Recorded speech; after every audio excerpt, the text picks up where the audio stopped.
Bienvenue, c'est facile les vacances tout l'été avec la 8 sur la 8 tous les jours. Une demi-heure d'infos pratiques, d'astuces, de bons plans. Et on parle de quoi aujourd'hui? Sommaire. Facile de voyager différemment, comme Lionel. Il aime partir à l'aventure en Inde, en Birmanie, au Japon. Ce routard débarque sans réservation et se laisse porter par ses rencontres. Un blog de voyage à son image.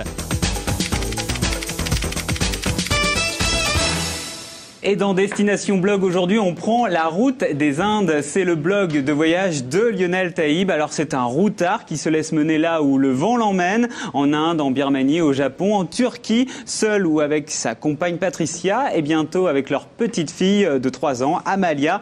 Pas de réservation, que des émotions. On en parle tout de suite avec lui. Lionel, bonjour.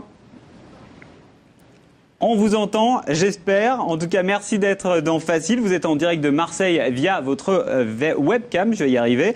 Et donc, dans votre carnet de voyage sur Internet, vous dites chacun cherche en lui sa route des Indes. Et vous, si on vous entend, si vous pouvez nous répondre, vous cherchez quoi pendant vos voyages? Bonjour, on Lionel. vous entend.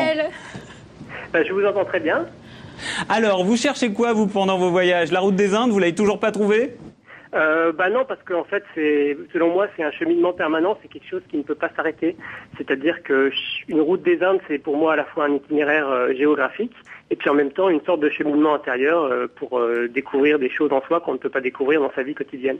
Alors vous parlez aussi d'immersion totale quand vous vous rendez en Orient. Voulez-vous fondre dans la population? Faut plus qu'on repère le touriste occidental à 500 mètres.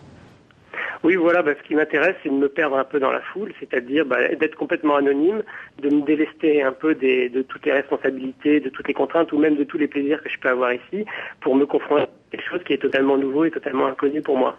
Alors, votre blog de voyage a été récemment primé pour la qualité de vos textes et je crois que vous avez des projets professionnels qui vont dans ce sens. Vous voudriez faire du reportage?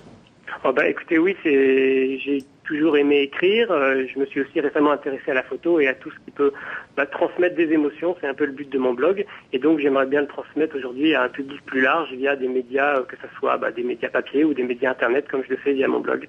Lionel, vous êtes souvent parti seul. Maintenant, il y a une petite fille, votre compagne. Alors, les projets de voyage, ils s'organisent comment?